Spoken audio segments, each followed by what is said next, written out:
Hi everyone, Sam Mackay here from Enterprise DNA.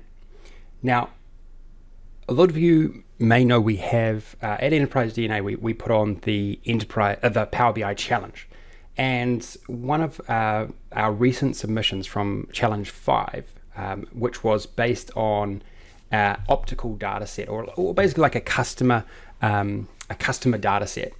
One of the submissions was so high quality, I just thought I had to shout it out, give it a shout out here, and just talk you through some of the awesome additions that I saw in the report, or some amazing ways that the report was constructed to really make it compelling and to really highlight how good Power BI is from an analytical perspective, but also a visualization perspective. It's so versatile, it's so flexible in terms of what you can do, and it just takes some, really getting your creative juices going to really take it to that next level, right? And that's a big part of what I want to discuss today, is to inspire you in terms of what you want to achieve. Now, I'm just on a forum here. I just want to show you the challenges, just so you know about them, because anyone can participate, right? So within here we have a Power BI challenges category, and Power BI Challenge 5 was all about optical data. And you can see here that it's very, very popular, getting thousands of views, and you can participate as well. So we want to try, which we're building, it's getting bigger every challenge, and by the time you listen to this, hopefully you're inspired to get involved as well. But this was all about like a data set from a optician, and just understanding the nuances of analyzing the scheduling of those appointments for those clients, and also the analytics around their testing that is done within the stores, right? Okay, so that was a challenge. Now, who eventually won this was Melissa, who is actually an Enterprise DNA expert, and I just want to go around her report and show you how good it actually is. Okay, so first of all, and it just ticks all the boxes, and it's not, you'll see it when I go through it. It's not hugely complex, but it's beautiful in its simplicity, and that's that's the thing that I really like about it. Even though there is some really good insights in the background, some great logic, it's displayed in a really simplified and interesting way. Okay, so first of all we've got a navigation area in the report, which I really like. This is really easy to do. I've covered it in a few different videos, but basically you just need to, this is just an image that has been input into this particular page, and then all you need to do is update the action to go to a different page by on a selection, right? So I'm just going to select it in here. Inside of Power BI Desktop, you need to hold Control down when you select it. Now here, there's a few really good things that I like about it. First of all, look at the colors, right? The colors, there's nothing complex about the colors. It's basically just two colors, blue and gray. And so whenever I see reports with a huge amount of colors, I always think that it's totally overdone, because you can represent things in a compelling way with just a couple of colors. That's all you need. Okay, so always just try and simplify the way you use colors in your reports. It makes a big difference. Then we have some just simple grids here, right? We have a grid where we've got all the filters. We've got three grids here on the right hand side that take up the bulk of the page.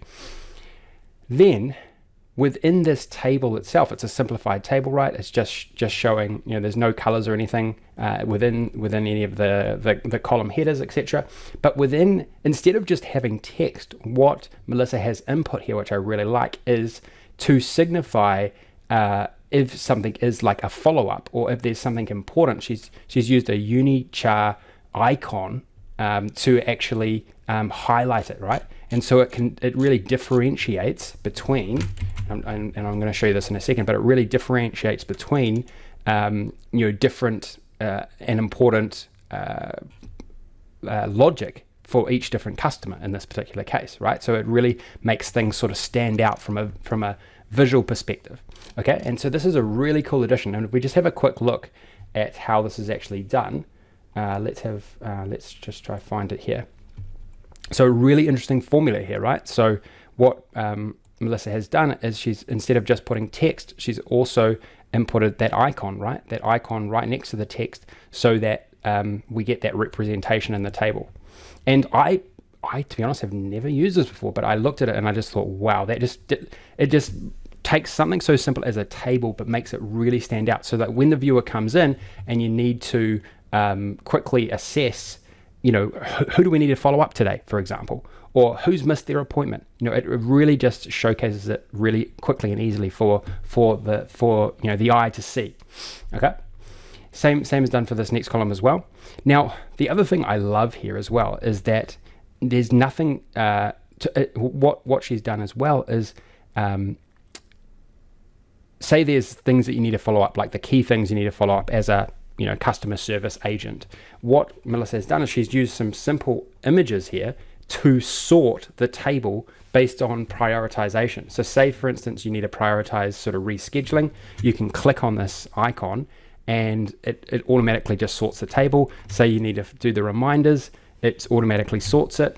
And so there's nothing too complex here, but it just, to me, it showcases everything you need to know. And you have the flexibility to manipulate this in so many different ways. And all that's happening here is that there's different bookmarks embedded into each of these different icons, right? So it's as simple as, let's go and view some bookmarks here. So there's a few different bookmarks, which are basically just different ways that the table has been sorted.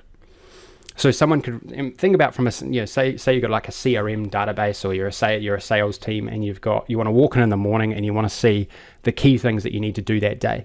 Well, something like this enables you to isolate, who you should be following up based on what, and it's just a really easy way to represent it. And then you've also obviously got, a range of different ways that you can filter things as well. So this is some customized date filtering that has been embedded into the model. And say we want to look up at current month to date, we can, doesn't have anything for there. Let's have a look. So so customized filters around the date range has been enabled as well, which is pretty epic. Also, there's a custom segment of age groups that can be selected. This is customized as well.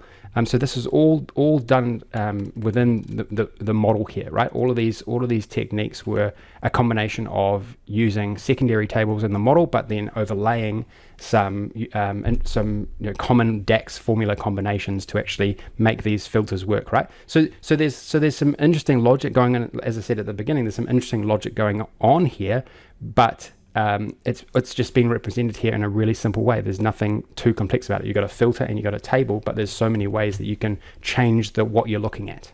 Okay. Then I like this other feature that has been embedded in here, is that what Melissa has also done is the ability to dive into the data of an individual customer. So part of the data set was the actual testing that each individual had done historically, right?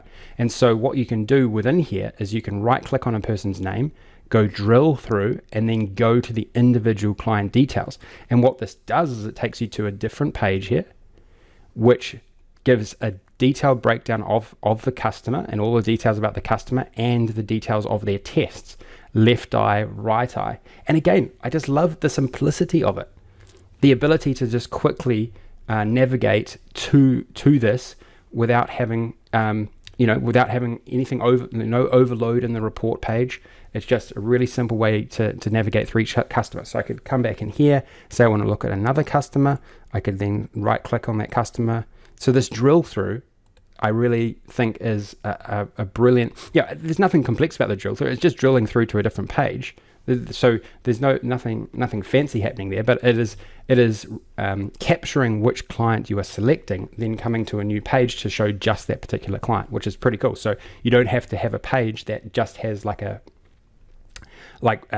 slicer or a drop down slicer that you don't have to select anyone on this particular page. You select someone on a different page, but then this page is totally set up for that customer once you arrive at it. Okay. So that to me is another really great tip and a great way to showcase information and not have to overload particular pages with certain with certain visuals or certain ways to navigate around it. Okay, so I think those are sort of the main things.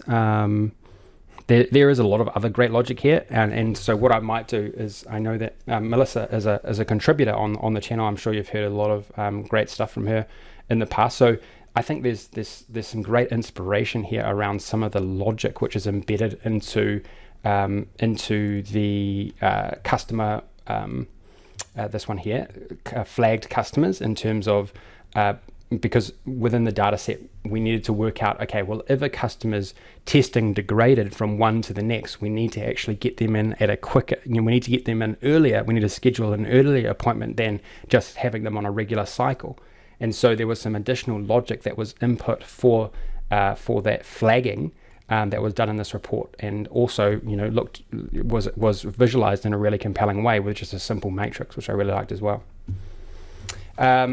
Then, in terms of navigating around, I think it's easy to sort of just go back and forth between different areas just by clicking on images, which I really, really love.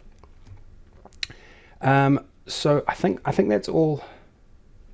I think that's all I wanted to show. So there's so much other stuff here, but I think I've done enough in terms of shouting it out.